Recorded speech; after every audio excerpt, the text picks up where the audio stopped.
Another day, another budget meal na naman tayo mga kapreni. For today's vlog, ay gagawa po tayo ngayon ng chicken teriyaki.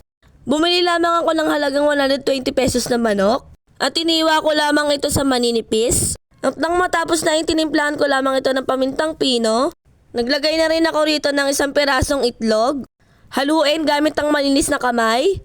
Nilagyan ko na nga ito ng harina at haluin lamang ng maigi. At ayan, tapos na. Prituin na natin ito sa mahinang apoy. Sa pagprito ng chicken breast ay dapat bantayan nyo ito. Baliktarin nyo po ito agad at wag nyo po i-overcook para hindi po tumigas. Dapat po ay ganyan lang po yung texture niya.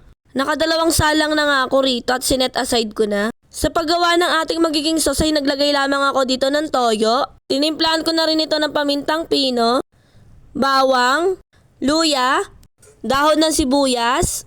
Nilagyan ko na nga rin ito ng isang pirasong sili, kayo na pong bahala kung gaano kadaming siling ilalagay nyo.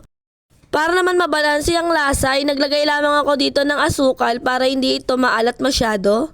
Naglagay lamang ako dito ng sesame seed, dagdag panlasa. Para lumabas ang lasa niyan ay kailangan mag golden brown muna ito. Inilagay ko na nga yung ating ginawang sauce. Nang lumapot na ito ay inilagay ko na yung ating manok. Haluin lamang na maigi hanggang sa ma-absorb. Lagyan ko to ng cheese for optional only. At ayan, luto na. Meron ka ng masarap na pananghalian. Thank you for watching mga kapreni. Babu!